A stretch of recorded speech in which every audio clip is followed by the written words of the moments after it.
We start tonight with Joe Biden projecting weakness on the world stage. Frankly, it's an embarrassment. And America's enemies, they are taking note tonight. From cyber attacks to proxy wars, you have an alliance that has emerged with Iran and Russia and China. Yep, all ramping up their malignant activity. On Friday, the largest oil pipeline network in the U.S. was shut down because of this cyber attack, reportedly linked to Hillary's favorite country of Russia. This pipeline transports nearly 50% of all gas consumed on the east coast of this country, and that's including fuel that is used at our military bases. So make no mistake, this was a major attack. And not only are gas prices already skyrocketing, they will go higher. Now gas stations, we can report at this hour, they're actually starting to run out of fuel, and our military was also impacted. So the pressing question of the night, Joe, how will you respond? My guess is they will do absolutely nothing. Well, you might want to call Hunter. He got the $3.5 million deal with the First Lady of Moscow, the wired money from the Russian oligarch. And after all, Joe Biden is doing very little. We also have China's military, their expansion into the Pacific and the Arctic, even as China is publicly threatening Australia with a long-range missile attack and a strike.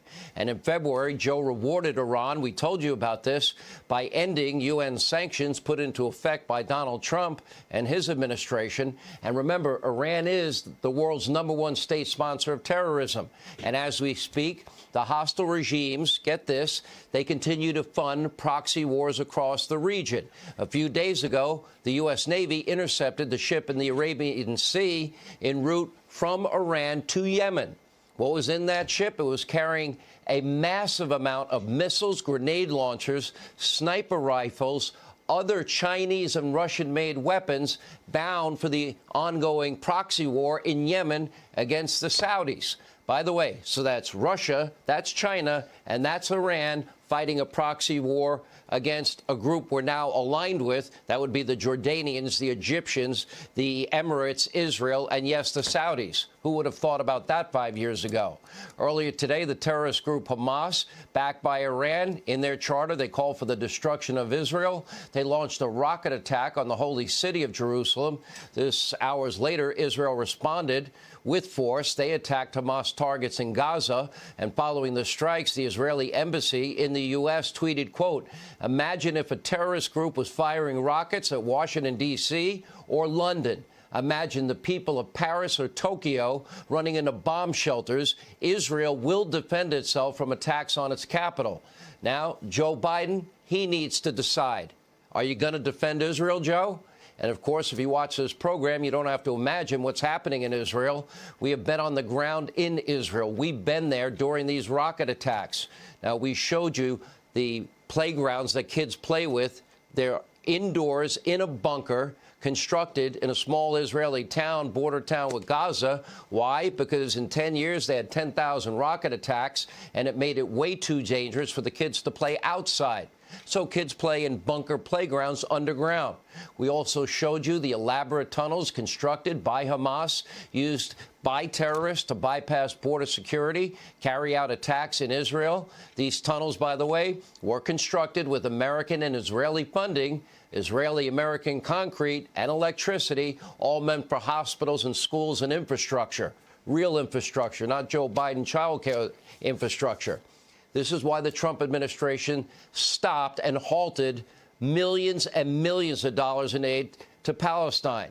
Instead of helping the Palestinians, the money now, Joe Biden pledged over $200 million now a year. That funds the terror group Hamas, which rules Palestine with an iron fist. But guess what? Biden's already reinstated that aid to the tune of hundreds of millions of dollars. And lo and behold, now that they have the extra money, the rocket attacks are back again. Sadly, it didn't have to be this way.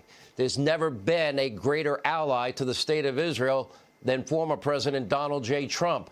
Not only did he move the U.S. Embassy to Jerusalem, something many presidents promised but never followed through on, but his peace through strength policies, his steep financial sanctions on America's enemies, restored order to the Middle East and an alliance that nobody ever thought possible, and the Abraham Accords. And let's not forget about the near miraculous peace deals all brokered by the Trump administration, let's see, between Israel and multiple Arab states.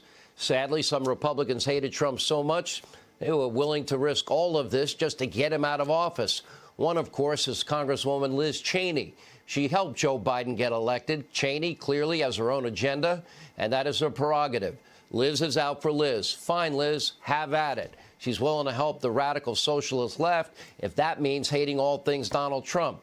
She's out of touch with the Republican Party and the base of the Republican Party, and her constant lecturing, constant divisiveness, not helping the GOP, having her own agenda and prioritizing that over that of the party, well, that can't move the country forward. And don't listen to the noise in the media. They don't really like Liz Cheney either. And now with the Biden administration's foreign policy in full effect, Liz, are you happy? Do you feel the world's safer?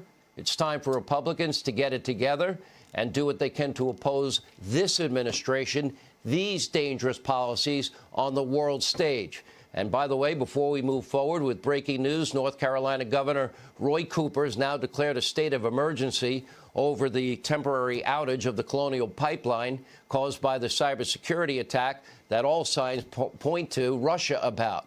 It's getting serious.